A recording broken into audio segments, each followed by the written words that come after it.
Court ने याचिका पर सुनवाई करते हुए मस्जिद के सर्वे के आदेश दिए थे। पहले 19 नवंबर की रात को मस्जिद का सर्वे किया गया और अब जब 24 नवंबर को यानी कि रविवार को एक बार फिर से सर्वे टीम मस्जिद में पहुंची तो इस दौरान भारी पुलिस बल तैनात किया गया, लेकिन वहां पर तनाव फैल गया। तनाव इतना फैला कि सुबह सर्वे के दौरान काफी ज्यादा बवाल बढ़ गया। पुलिस ने पहले आंसू गैस के गोले दागे, जिसके बाद लाठी चार्ज करके खदेड़ा गया, लेकिन वहां पर बवाल थमने का नाम नहीं ले रहा था। यहां कई पुलिसकर्मी घायल हुए। इसके साथ साथ तमाम गाड़ियों को आग के हवाले कर दिया गया और अब इस मामले में एक बड़ा अपडेट सामने आया है। आपको बता दें कि संभल में बवाल के बाद मुरादाबाद मंडल के कमिश्नर अंजनेय कुमार सिंह और डीआईजी मुनिराज ने प्रेस कॉन्फ्रेंस की और इस दौरान 3 बवालियों की मौत की पुष्टि भी की गई है।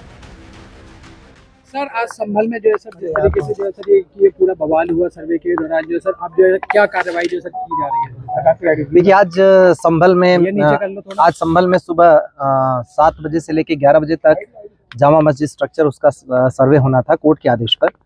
कोर्ट ने के आदेश पर जो सर्वे की टीम है वो यहाँ आई भी थी एडवोकेट कमिश्नर के साथ, और उनके साथ पर्याप्त सुरक्षा बल भी था।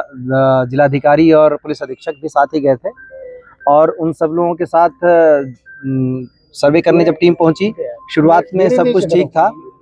लगभग 2 घंटे ठीक ठाक सर्वे हुआ, कोई दिक्कत नहीं थी। उसके बाद वहां पे उसी दौरान क्राउड इकट्ठी हो गई। शुरुआत में वो लोग कुछ नारे वारे लगाने लगे। उसके बाद थोड़ी देर बाद वहां पे पथराव शुरू हो गया। पुलिस ने उन लोगों को दूर किया, हालांकि वो मस्जिद परिसर तक नहीं जाने पाए थे। पुलिस ने उनको दूर किया और उसके बाद जब सर्वे कंप्लीट हुआ 11 बजे के थोड़ा सा बाद जब टीम निकली सर्वे करने के बाद, तो उसके बाद उन्होंने खूब पथराव करना शुरू कर दिया। 2-3 तरफ से ग्रुप थे, एक जो सामने से था, एक दाईं तरफ से, एक बाईं तरफ से, वो लगातार पथराव कर रहे थे। पुलिस ने उसके लिए बल प्रयोग किया ताकि सुरक्षित रूप से टीम को निकाला जा सके, जो सर्वे की टीम है, और आंसू गैस के गोले भी छोड़े। जो प्लास्टिक बुलेट है उसका भी इस्तेमाल किया। इस बीच में उन लोगों ने दूसरी जगह पे उनका जो ग्रुप था उसने गाड़ियां चलाना शुरू कर दिया। 3-4 गाड़ियां भी वहां पे चलाई गई, कुछ एक बाइकें भी चलाई गई हैं। उन लोगों को हटाने के लिए भी पुलिस ने फोर्स का इस्तेमाल किया। इस बीच में 2 ग्रुप आमने सामने थे, तो 3 ग्रुप बल्कि वहां पे थे 3 तरफ से।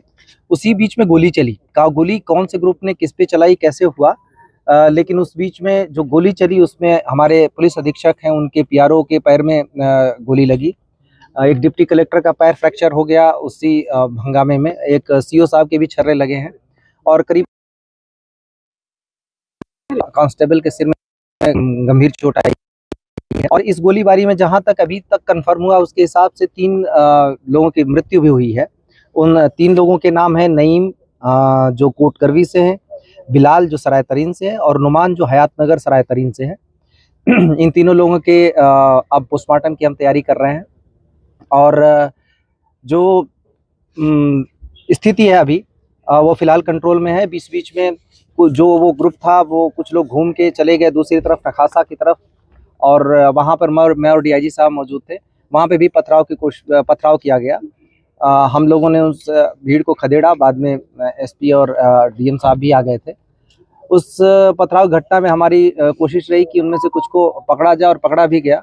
उनमें 2 महिलाएं भी पकड़ी गई जो छत पर से पथराव कर रही थी, और काफ़ी कुछ 5-6 लड़के भी पकड़े गए। अभी तक कुल मिला के जो अभी तक संख्या 15 लोगों के करीब डिटेन किया गया है। उन लोगों से पूछताछ चल रही है। ये निश्चित रूप से एक उकसावे के अंदर की कार्रवाई है जिसमें जाने भी गई हैं। ये सारे लोग नई उम्र के लड़के या तो थे या फिर महिलाएं थी। ये सारे लोग किसी न किसी उकसावे में आकर कर रहे थे, क्योंकि जो सर्वे का काम है वो कोर्ट के आदेश से पहली बात तो हो रहा है। दूसरी बात यह है कि सर्वे का काम पीसफुली चल रहा था, अभी तक कोई भी दिक्कत नहीं आई थी।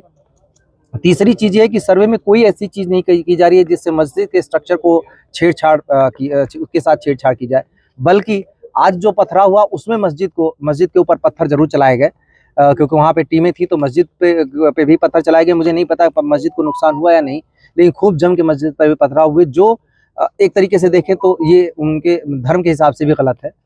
सभी को समझाने का प्रयास किया जा रहा है। सभी जनप्रतिनिधियों से भी हम लोग बातचीत में हैं और बाकी लोगों से भी बातचीत कर रहे हैं। अभी तक स्थिति नियंत्रण में है, पूरी तरह शांत है, और आगे स्थिति नियंत्रण में ही रहे, कोई दिक्कत न हो, इसके लिए अभी हम सभी ने रणनीति बनाई है। फोर्स पूरी तरह बाहर से भी बुला ली गई है, सभी जगह फोर्स मौजूद है और हम किसी भी तरीके की घटना इस तरीके की अगर कोई करता है या उकसावे की जो कार्रवाई कर रहा है उसकी भी पहचान कर रहे हैं और उसको भी हम जल्दी ही कानून के दायरे में लाएंगे। सर जामा मस्जिद के अलावा सर दूसरे इलाकों में भी जो सर पथराव हुआ है सर? हाँ, मैंने अभी आपको बताया कि जो एक एरिया था नखासा जहाँ पे हम और मैं और डीआईजी साहब दोनों मौजूद थे, वहाँ पे भी हुआ, वहाँ पे खदेड़ दिया गया। वहाँ पे ऐसी कोई चीज़ तो नहीं आई कि कोई इंजरी ऐसी चीज़ हुई हमारे जवानों को ही जो पत्थर से लगा, लेकिन हमने कुछ लोगों को अरेस्ट किया। उसमें 2 महिलाएं भी थी जो छत पर से पत्थर चला रही थी, उनको भी अरेस्ट किया है और हम उस पर आगे की कार्रवाई कर रहे हैं।